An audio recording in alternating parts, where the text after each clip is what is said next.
And good afternoon, everyone. I am Sandra Arevalo, and I'm the Director of Community Health and Wellness at Montefiore Nyack Hospital. This is Community Chats. It's a way to get closer to our community and bring you information on health, wellness, and many resources and other tips to help you with your health issues, prevent disease, obviously, well-being, self-care, all of these issues that sometimes we forget. So today we're going to be talking about synchronizing of mind and body. And I know that a lot of people might be thinking, what is this?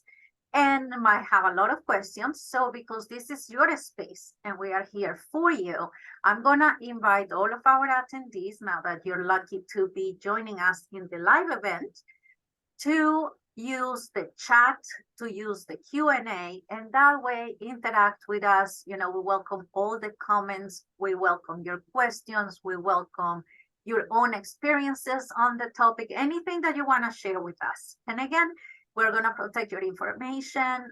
Nothing will be shared that we shouldn't be sharing, so feel free to always interact with us. Without further ado, let me introduce our speaker of today, who's a hero. Let me tell you that, because I don't know, Joan, if you allow me to share where you're joining us from today. Sure, certainly. Okay, so Joan had a fall. Like, when was this? 2 weeks ago? Or is it 3 weeks? Now? 3 weeks 3 now. weeks. So she actually was here at Nyack Hospital, and now she's in rehab. So believe it or not, she's getting treatments and she's joining us from there. That's how dedicated she is. And that's why I'm saying she's a hero, because we have kept in touch and everything so that she could definitely be with us today. And Joan, I know that you were in a lot of pain and all of that. And however, here you are. So thank you. From the bottom of my heart, like, thank you, because this is amazing what you're doing. That's what I'm saying. Joan is a hero. And maybe even that has something to do with the synchronizing and mind and body, and how you can actually apply this to yourself and your wellness and your healing, right? So why don't you tell us a little bit about you and this journey, how you got into this? All right. Well, hello there, everyone. I wish I could see every one of you, but I will just need to trust that you are all there with me. You are all here with me. So this whole the reality of what is synchronizing of mind and body, for me, really began around 50 years ago. That's when it really began, with the studies I was doing after college. I had developed a particular form of massage that I was practicing, which was it was not mechanical massage, it was mind-body massage. It was reaching to the person through touching them. And then at the same time, or very shortly after that, I began to study Buddhism, which has extraordinary teachings in synchronizing mind and body. So, and I have continued with all of that and added on more training and teaching. I'm what's called a somatic movement therapist. So I went deep into exploring, well, how do we synchronize mind and body in our movement and how we move?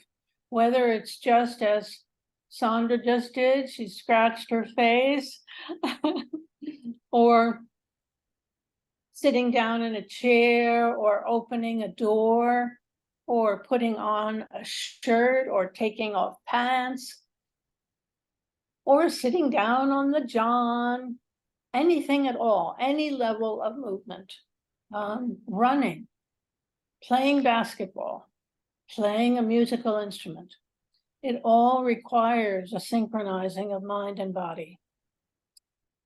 And the more fully we can synchronize mind and body, the more fully we are able to express, we are able to manifest whatever we wish to manifest, whether it is winning a run or playing a wonderful piece of music or holding a baby or cooking a dinner or washing the dishes.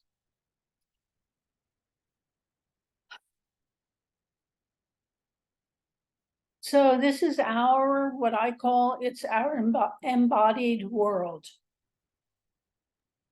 And then how our embodied world,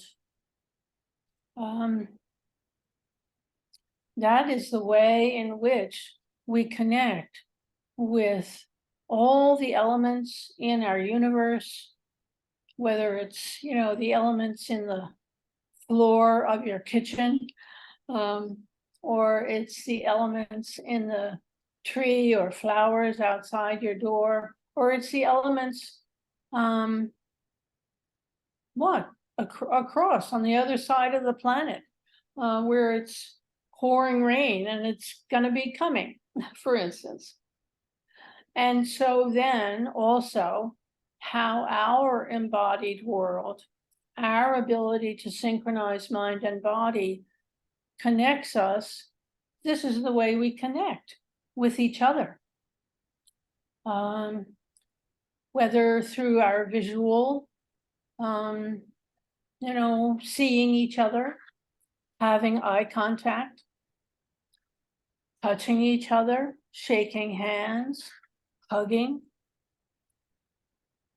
or listening to the sound of a bird singing, or listening to our friends speaking, or listening to our own voices. Me listening to my voice right now. And the more fully we enter into and honor and listen to our embodied world,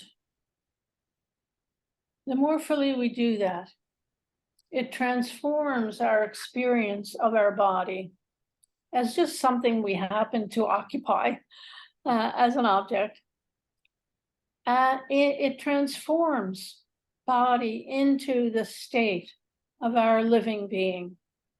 It transforms body into where we embodied life, our life. And so the more fully we open to that and make peace with our embodied residency, as I call it, the more we can awaken love for ourselves and for each other. And the more we can really express love towards ourselves and each other. Even if what we have to open to and make peace with is illness, and perhaps chronic illness, perhaps an accident, a little one, as happened to me, or a big one that lands you in a wheelchair for perhaps weeks, months, maybe even the rest of your life. Still, okay, this is what life has given you. Can you love yourself in this condition? Can you offer love to yourself? And then through that, then you're naturally manifesting that to others. You're manifesting that to your world. And so, in a very kind of, what can I say? Anyhow, to attune to our vulnerability, our tenderness, being the heart of our precious living. And by opening to our vulnerability, however it is, then we can extend that opening to others. So I'm reading a little bit of this. I think, as you can see, this synchronizing of mind and body joins heaven and earth, space and matter, which are the two, like, elements, the fundamental elements. There's space, and then there's all of the matter that fills space. Whether it's just the teeny little microorganisms floating around that we don't even see, or the house that we live in, or the forest that's next to our house. All the manifestations of matter.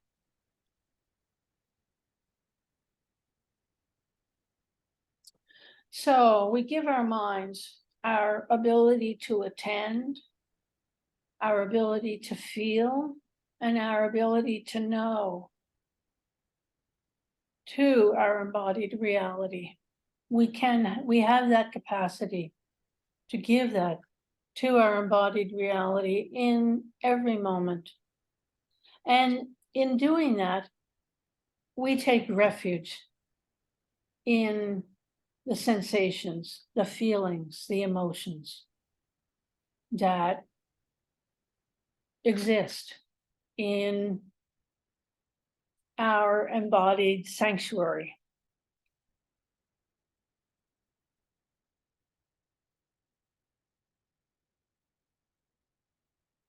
So, as I'm saying here,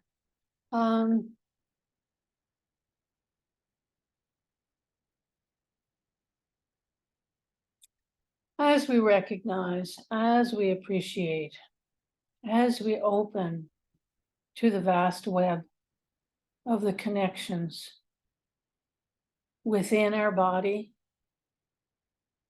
the connection between our heart and our lungs, so that the air that we take in is transmitted all over to all our cells. And so that the food that we put in our mouths, the food and the drink that we put in our mouths and swallow and take into our stomachs, is then processed, broken down. All the individual elements that are contained within the food, within the drink, broken down so that they can be sent to the various cells of the different tissues in our body, of the organs, the muscles, the tendons, the lips, the eyeballs, the ears, so that then we can see,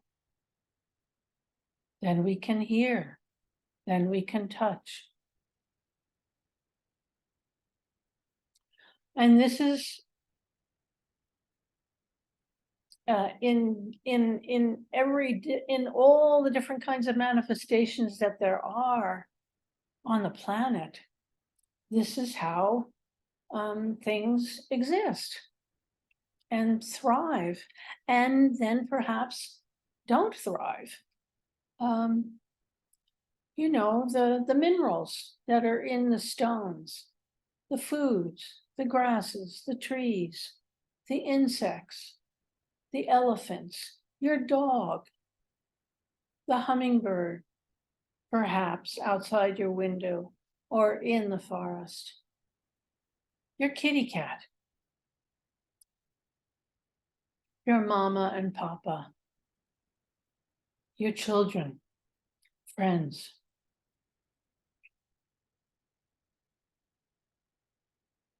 And you know, each of us human beings, how these elements come together in each of us? Well, it's what should I say? Generally the same.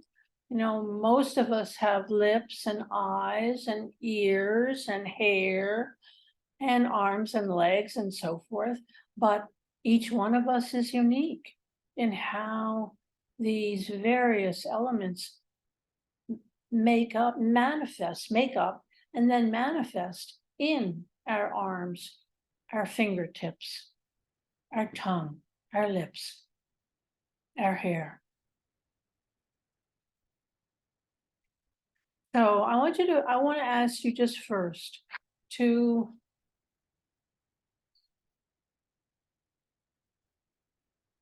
just feel the air on your skin right now. On a portion of your skin that's open to the air. So maybe your hands, the palms, maybe your face, maybe your forehead. So just select, let your attention go to a place.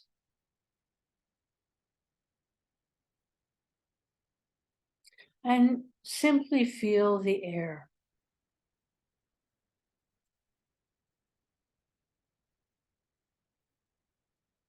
The air touching wherever that is on you.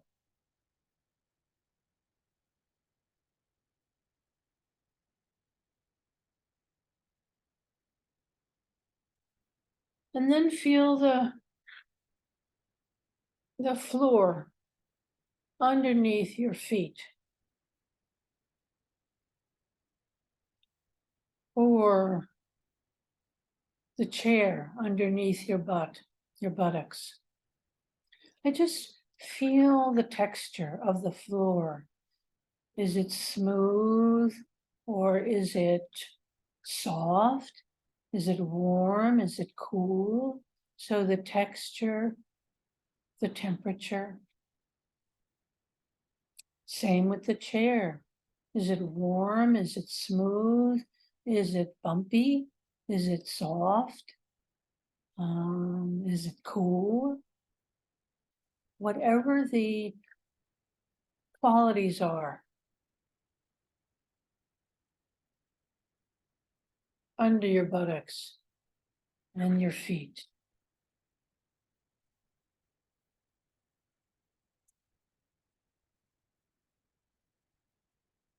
And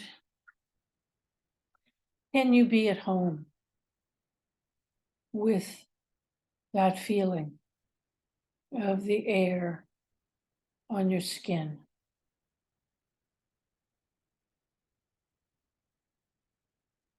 Can you be at home with the air on your lips? Can you be at home with your lips touching each other?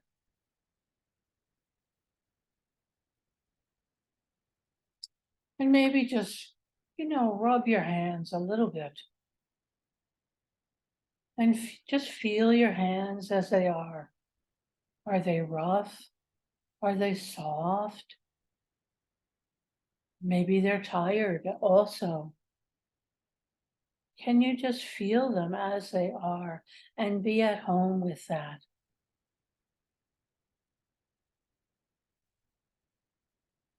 And then maybe use one of your fingers to touch your nose, the end of your nose, maybe the bottom of your lip.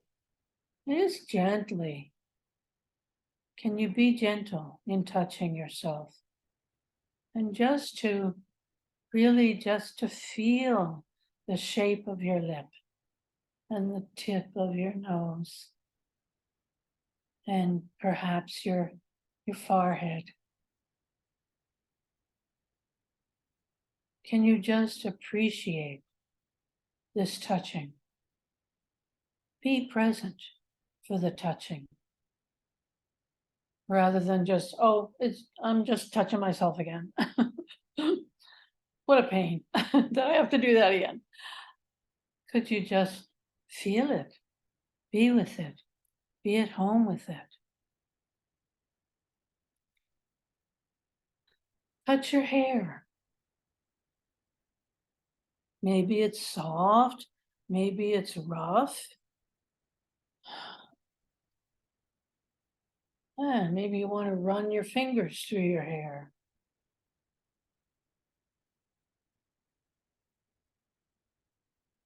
Again, just to feel your hand touching your hair.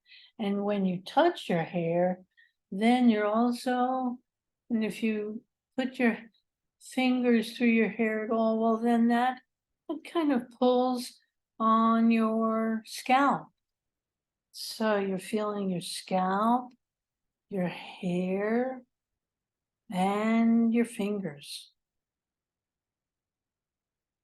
Can you just be present for that? Simple, but it might be beautiful. It might be, oh, it's okay. However it is, can you be at home with it?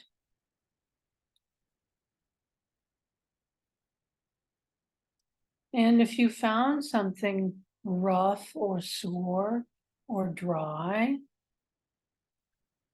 and I didn't go to flabby or tight, but you can go there if you want. If your arms are flabby or your tummy, just put your hand there. Again, maybe it's not beautiful. Maybe it is. Maybe it's somewhere in between. But however it is, can you be at home there? In other words, no judgment. Can you give up judgment? Can you simply give your attention without judgment and find whatever you find and be present for whatever you find?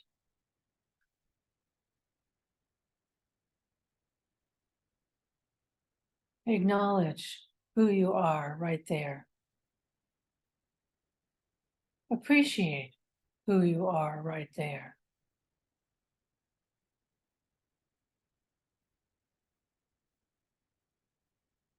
Appreciate your hand being able to touch you in this way.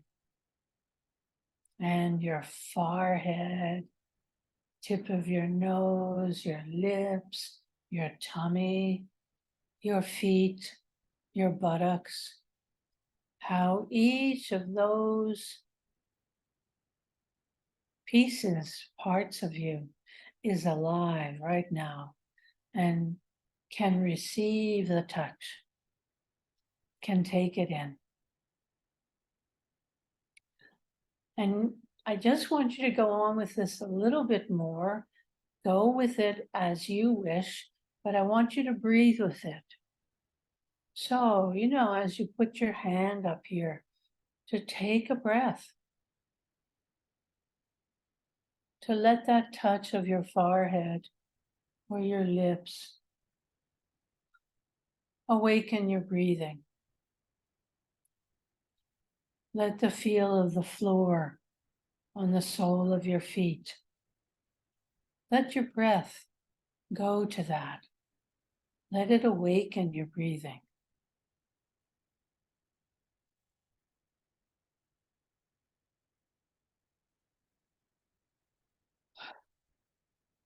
So now, hopefully, you are more in touch with yourself.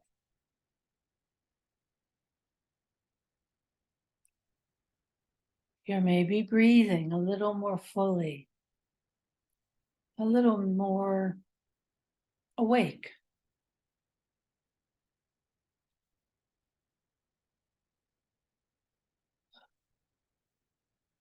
Maybe you can feel your appreciation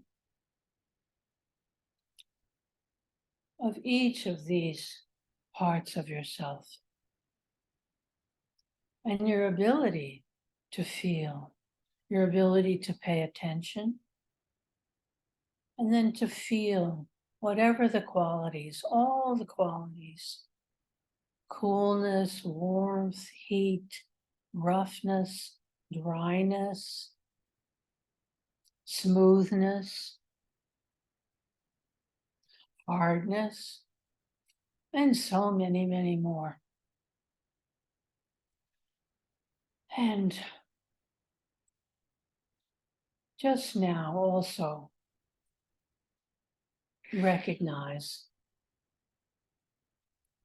has this awakened emotion in you? Just emotion for you. Emotion for you and in you right now.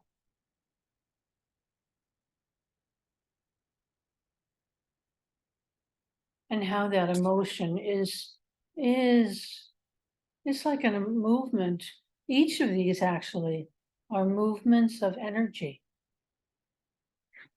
Perhaps very, very gentle, barely felt, or perhaps strong. Perhaps mildly kind, perhaps deeply loving. All sorts of qualities to the sensations, the feelings, the emotions. Maybe sad.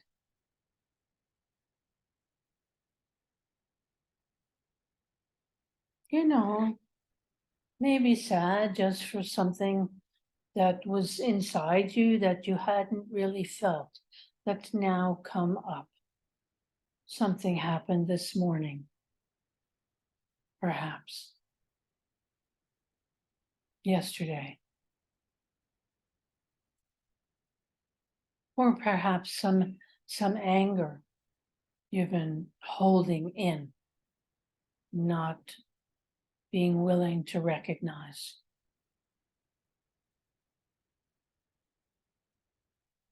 So now what's also wonderful is, can you begin to feel that each of these movements of energy is moving? It's not a solid, stuck sensation or feeling or emotion.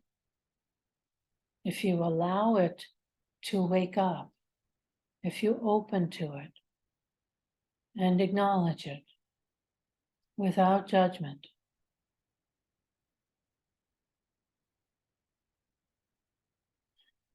can you feel how it moves in you?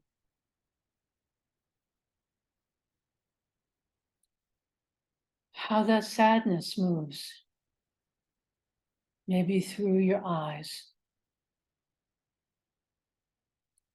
Or maybe if you let that anger, for instance, if you allow it to move, just that energy, the basic energy, that things change. They're continually changing.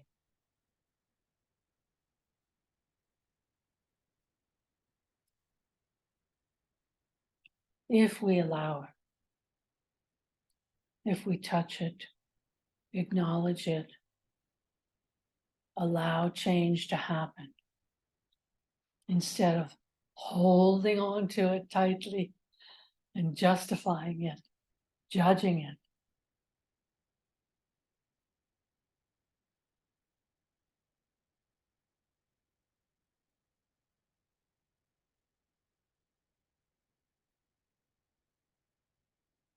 So I'm going to go now. I'm going to go with this, take this. Let's take this with us, within each of us, to any trauma or shock or loss that you may be experiencing.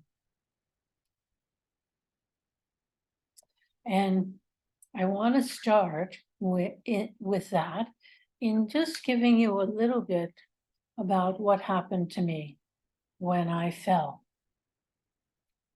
Because it was such the experience of the actual fall and these weeks afterwards have been very profound, profound teaching, profound lessons. And so when I fell, even though it was relatively mild, I fell on the ground with my bike. I fell on top of my bike. I wasn't riding it, I was straddling it. And okay, wow, sudden change. That, I think, is what can often happen or happens with some trauma. Suddenly, something smacks us, hits us. So there I am, suddenly I'm lying on the ground. And what came to my mind, my thought, and then that immediately went out to my hands and my legs. Okay, thought was, I'm going to just stand up and brush myself off and get back on the bike and go for the ride that I thought I was starting. And instantaneously, as I tried to move, I was screaming in pain. And I didn't know then where it came from. I was just in some of the worst pain that I've ever experienced.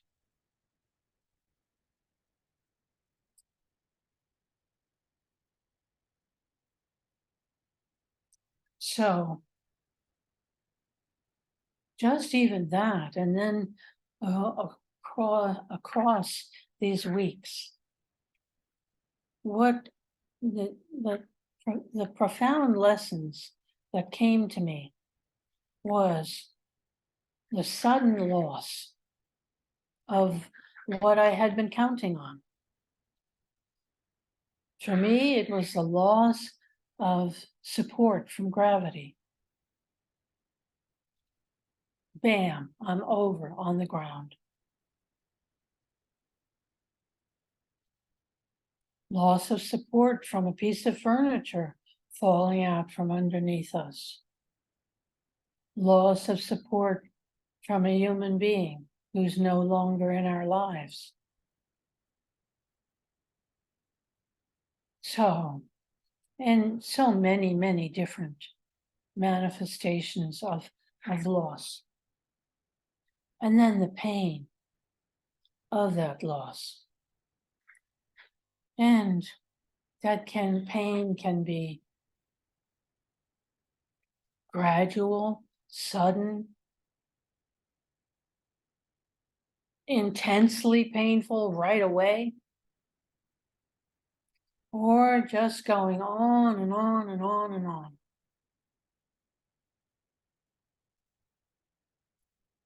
And for me, that intense pain only came when I was moving or had to be moved.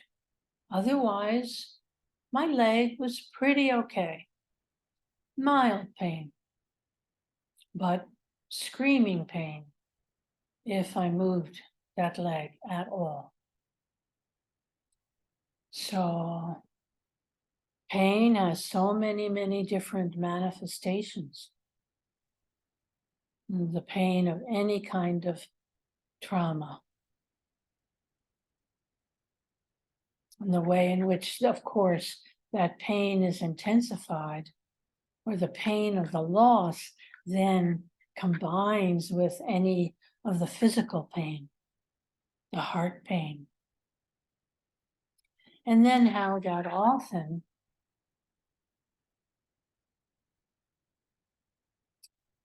challenges who we think we are. Who was I that I fell over on my bike on the sidewalk What is wrong with me? So that sense of loss, of who I am, what happened to me, how could I do that? So each of those are aspects of trauma.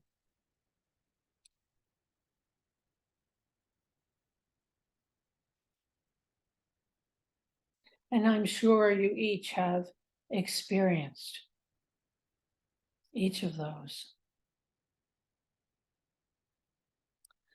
Now, because of the training that I've had, fortunately, I began to open.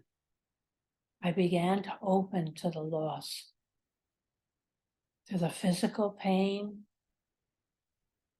to the questioning of who I was. I began to open, to acknowledge, to let go of judgment, to let go of wanting it to be different. And I began to open to what was and what is. And that has continued now very strongly over these weeks. It was especially intense and wonderful the first week or so. The care with which the ambulance fellas lifted me up and got me onto the stretcher and into the ambulance. Their gentleness, the care of my friends who took care of what needed to be taken care of in my house, and then came and brought it to me in the hospital. The kindness of the nurses.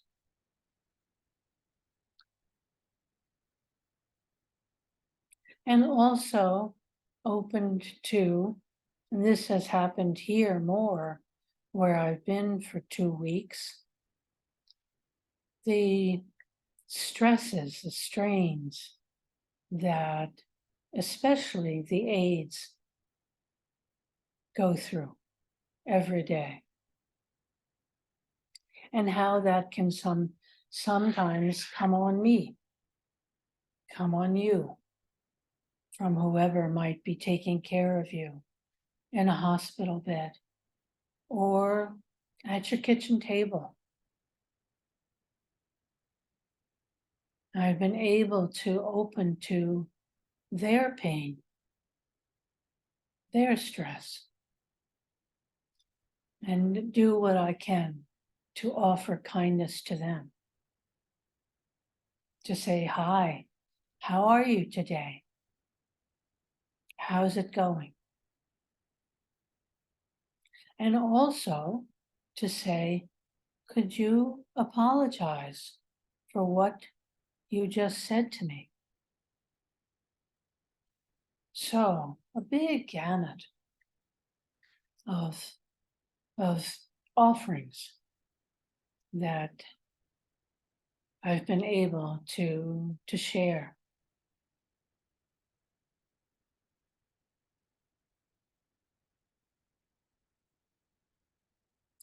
Because my sense of loss, my pain,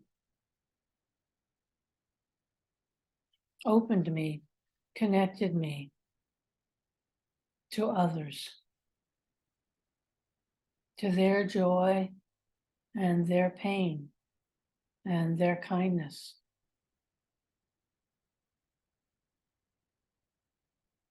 And their hassle.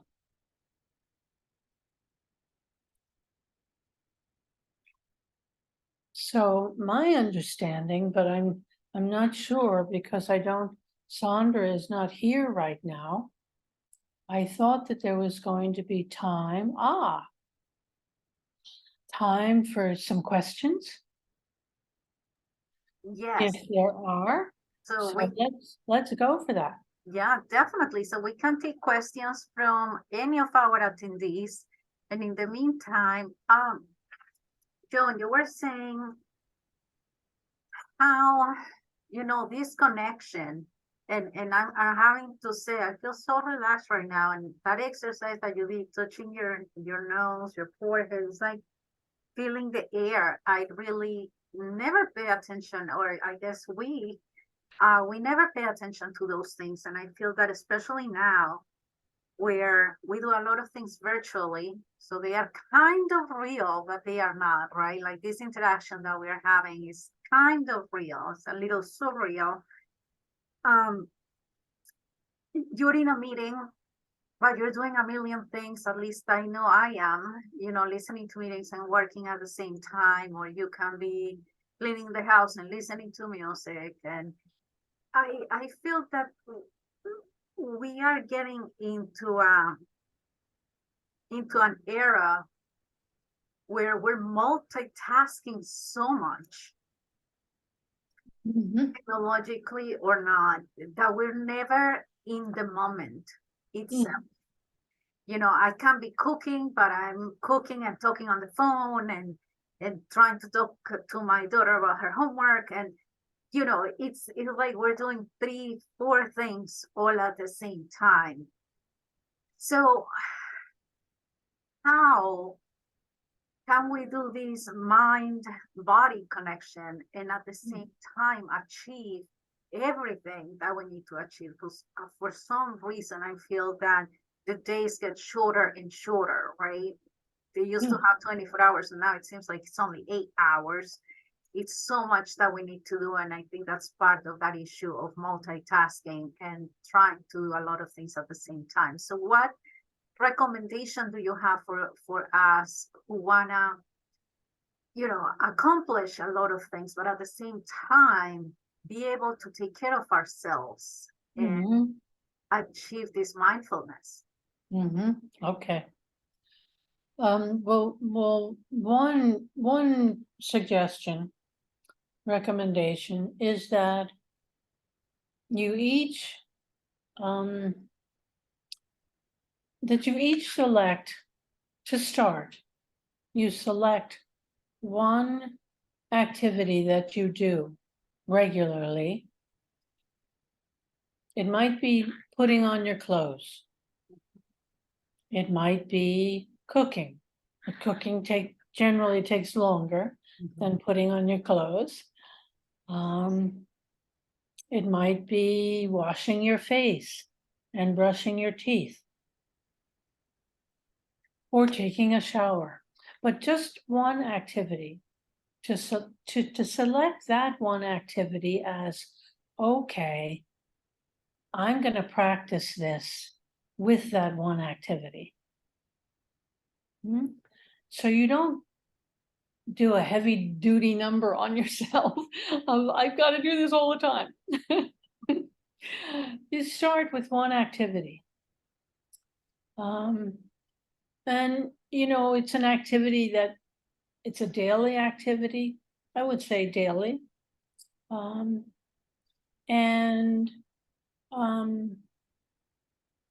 It's generally at the same time of day. Like putting on your clothes is generally morning, late morning. And just start with that one activity. To feel, like if it's putting on your clothes, to feel the texture of the clothes. The texture of that shirt that you're about to put on, or those pants that you're pulling on, or your underwear, right? And then to feel, okay, the movement of your arms, of your arm, to go into the sleeves, for instance.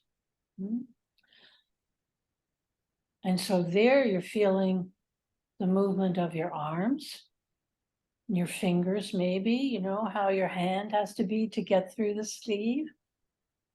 And you're also feeling your arm and hand touching and being touched by the cloth of whatever you're putting on.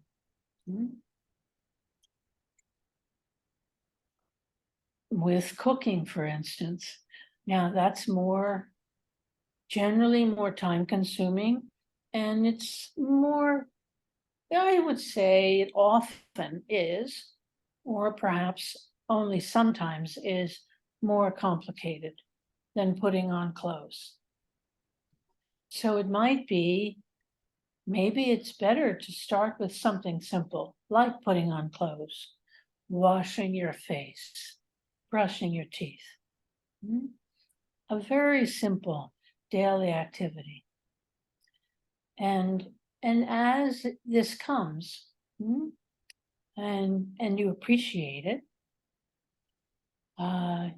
then maybe, okay, add on another activity, daily activity, like preparing food. Getting that box of cereal off the shelf, putting it in a bowl, getting the whatever, the carton of milk, whatever it might be, making coffee. And then maybe it becomes somewhat more complicated, where it's not just the morning breakfast, a simple one, but maybe it's preparing dinner, where you're chopping food, for instance. And that requires a lot of different kinds of activities, and requires many more different movements of your hands, your arms, your eyes, checking out what's in the pan, making sure that it's cooking properly. So start simple with the daily activity. Yeah, and I love the cooking. I mean, as a dietitian, obviously I love food and cooking and all of that, but also the cooking, I feel that makes you, or at least myself, makes me utilize all of my senses, right? It's the smell, Yes. is if you're tasting what you're making, as you say, you're chopping vegetables, then you're touching. I hear as well as the water boiling or is the oil sizzling. Yeah. And also I think with your eyes as well, you're looking at the food. Yeah, and with something like cooking, we tend to, we have expectations of how we want the food to taste, right? And so we tend, most of us, of course, we not only, and those expectations are realistic. We want to enjoy the food that we're going to eat, but we can be heavy-handed about it. And so that's another way, to me, in which, for instance, practicing with cooking is a much more complex, practice than washing your face or putting on a shirt. Now, if you're getting dressed to go out for a special dinner, right? Well, then, you have more expectations, what to wear and, what to put on your face and how do you want to do your hair, all that, what jewelry. Yeah. Well, we're getting to the end of our time, Joan, but this was really good. Thank you so much. Oh, you're welcome. It makes us think a lot about how we're living, right? Like, are we really making that connection or not? And all your exercises and visuals certainly relax me a lot. So may I offer one more Absolutely. suggestion? Okay. That being that I suggest that it would be very helpful for each of you if you recognize something. It might be a relationship, it might be how a particular person speaks and how they speak to you, maybe how they spoke to you last night or yesterday, something that upset you. Something that upset you, and that you're holding on to it. You still feel that upset. To give attention to that. Where is it? Where is it in you that you're holding on to that upset? And could you offer kindness to yourself? Kindness towards that upset. Actually breathe in the upset. Breathe it in. And when you breathe out kindness. So instead of struggling with the upset and holding on to that anger with that person, and holding on to what you should have said and you didn't say, whatever that you might be holding on to, instead, breathe it in. Give up the judgment. Give up the trip, however you're laying a trip on yourself. And maybe on the other person. Breathe it in. And then breathe out kindness. And you can do that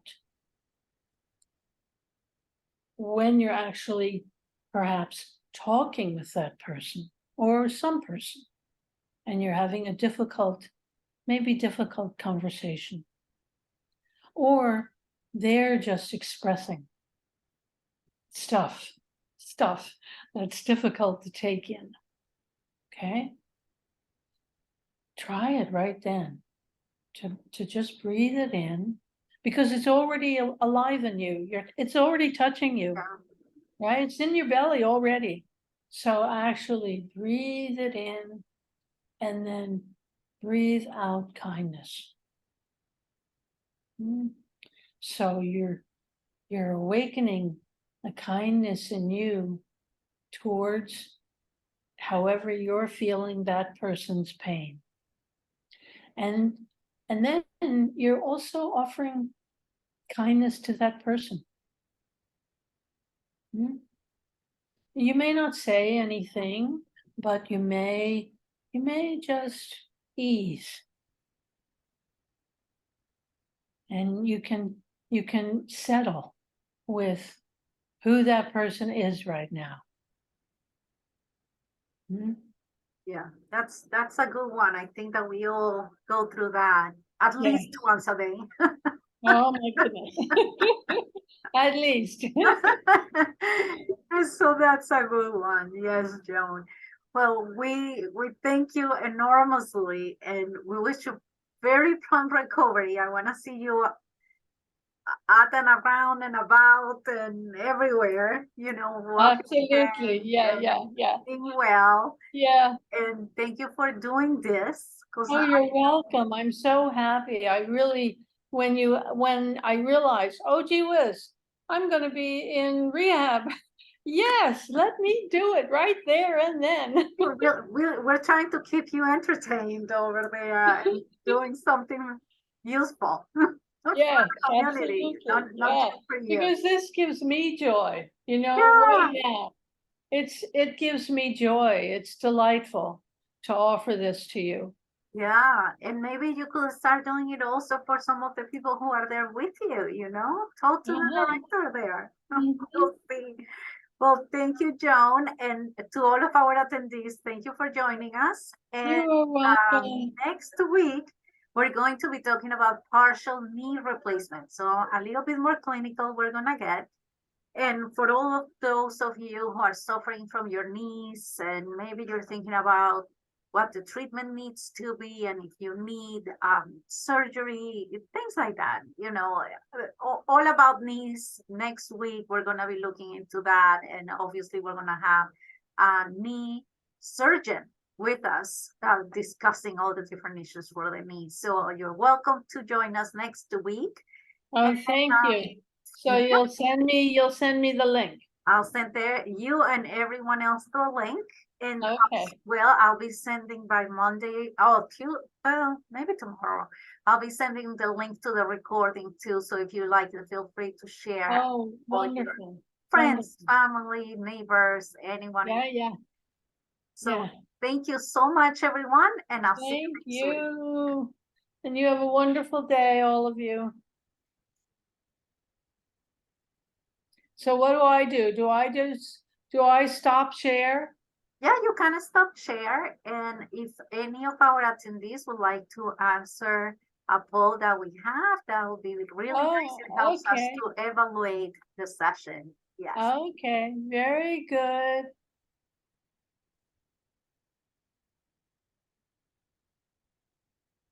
Okay. Oh, I see. I don't do it. Other people do it. Okay. Yes. So I'm saying goodbye. Thank you, Joan. I'll talk to Thank you you. soon. Yes, talk to you soon. All right.